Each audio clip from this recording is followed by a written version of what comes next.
Anda kembali di Breaking News TV One, Presiden Pilihan Rakyat. Pemirsa, kami hadirkan informasi mengenai tim hukum nasional THN Amin yang memaparkan adanya dugaan bukti dan juga jenis kecurangan dalam Pilpres 2024. Tim hukum nasional THN Amin menyampaikan konversi yang digelar di Rumah Koalisi Perubahan Kebayoran Baru, Jakarta Selatan mengenai adanya dugaan bukti dan jenis kecurangan dalam Pilpres 2024. Dugaan kecurangan terjadi sejak sebelum pencoblosan, saat pencoblosan sampai pasca pencoblosan. Kecurangan ini dapat dikategorikan dalam 3 hal, yakni angka atau elektoral berupa penggelembungan suara, politik uang, dan penyelenggaraan yang mengarahkan untuk melakukan kecurangan. Pihak tim hukum nasional meminta agar seluruh relawan Amin serta masyarakat menunggu hasil rekapitulasi manual yang resmi, tidak menentukan melalui hasil quick count. Pihak THN juga mensimulasikan bagaimana adanya perbedaan antara data C1 dengan yang ada di website KPU, mengambil sampel dari 355 TPS dan menemukan banyak penggelembungan suara. Dan di belakang ada tokoh-tokoh yang belum selesai. Belum ada satupun pihak yang dinyatakan menang atau kalah. Dan kami ingin mengajak seluruh pendukung Amin, para relawan, civil society, untuk terus mengikuti proses ini, menjaga proses ini, sampai betul-betul tuntas.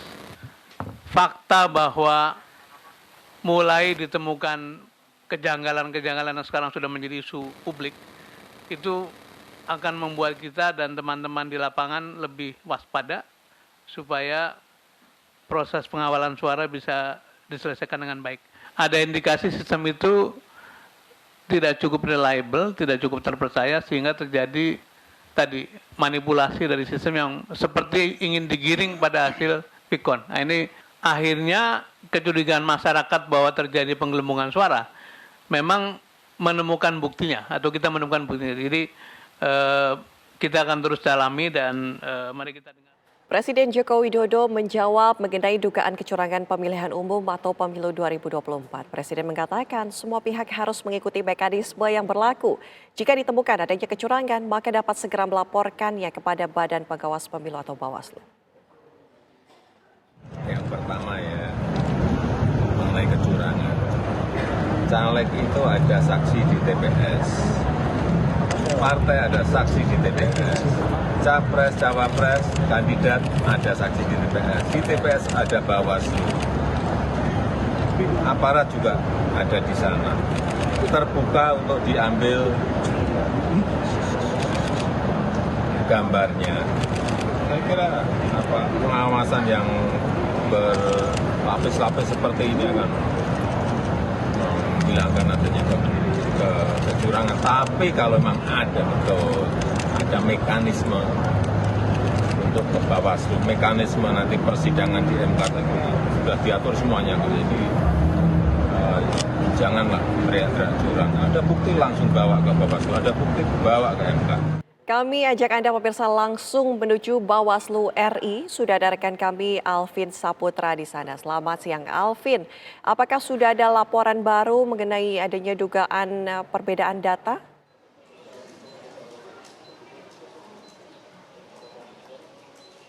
Ya baik, Ana dan juga pemirsa, memang kita baru saja memasuki masa pencoblosan calon presiden dan juga wakil presiden yang diagendakan pada 14 Februari lalu di pemilu 2024, dan di mana memang pada pemilu 2024 kemarin diindikasi memang adanya kecurangan dan juga permasalahan yang dihadapi pada pemilu 2024, dan memang per kemarin dari pihak Badan Pengawas Pemilihan Umum atau Bawaslu sudah melakukan konferensi persnya per kemarin tanggal 15 Februari 2024, yang dimana memang untuk hasil dari konferensi pers kemarin memang diadakannya info dari Bawaslu menemukan adanya 19 permasalahan, dan memang 13 diantaranya itulah masalah pemungutan suara dan 6 sisanya adalah permasalahan hitungan suara. Dan juga dalam hal ini data tersebut diperoleh dari 38 provinsi yang direkap dalam aplikasi sistem informasi pengawalan pemilu atau Siswaslu, dan memang dalam hal ini Koordinator Divisi Penanganan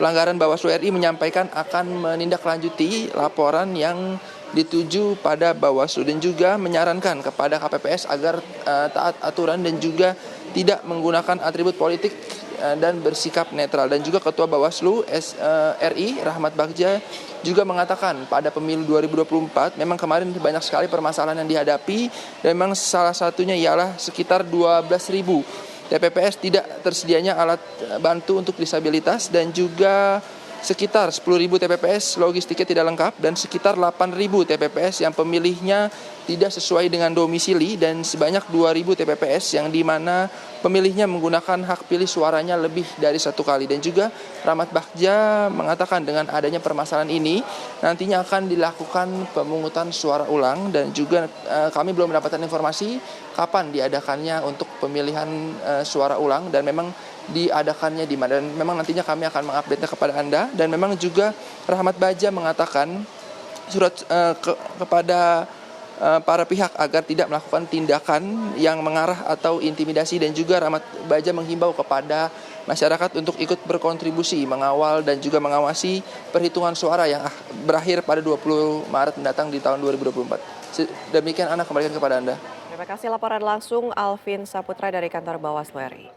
Kita akan lanjutkan dialog, Prof. Wiwi. Ya, silakan, Prof. Wiwi Mbak. tadi sempat mengatakan bahwa ketokohan ini artinya berpengaruh sekali ya dalam perolehan suara yang Paslon 02 dapatkan sekarang di atas angin, jauh sekali di atas 50% begitu.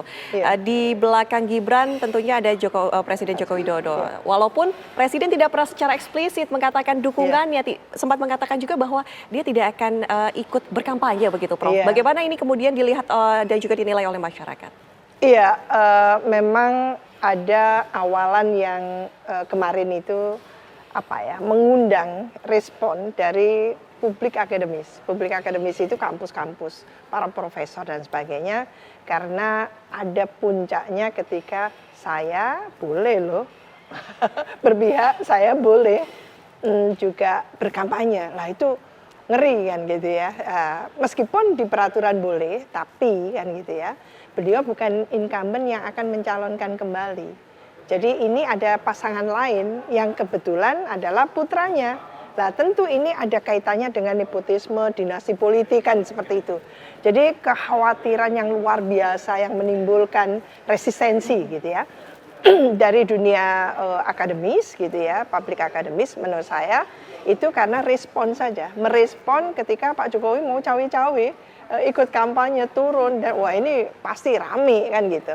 Lah oleh karena itu kemarin sudah nggak jadi ya. Meskipun demikian tetap saja sosoknya Gibran itu tidak bisa dilepaskan dari Pak Jokowi sebagai bapaknya kan gitu.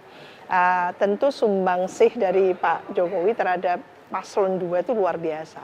Karena bagaimanapun juga Pak Jokowi masih in power, masih berkuasa sebagai kepala negara, sebagai kepala pemerintahan, sebagai pemegang otoritas tertinggi bidang eksekutif yang langsung gitu ya memimpin sampai ke level itu desa segala kan itu. Jadi kekuasaannya luar biasa. Dan ini sistem yang di Indonesia kan sistem presidensial, bukan parlementer. Sistem presidensial, maka memang separuh ucapan dari presiden itu adalah peraturan. Begitu berucap apapun, tutur kata sedikit, apa istilahnya gesternya itu semua distropong.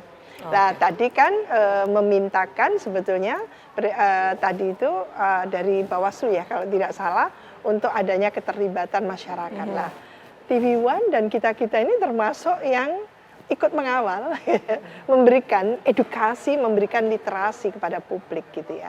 Supaya tadi itu tidak ada salah paham, tidak ada katakan gitu ya, suara-suara masyarakat yang memilih yang ternyata gitu ya, disimpangkan gitu ya, digelembungkan suaranya, lah nanti menimbulkan tidak percaya. Jadi menurut saya Bawaslu memang harus tangkas, harus betul-betul meresponnya itu super. Dalam arti apa? Tidak bisa menunggu. Jadi harus proaktif gitu, turun langsung, kecenderungan kebaca saja turun langsung. Jangan sampai terjadi kan gitu. Nah ini yang penting ya menurut saya.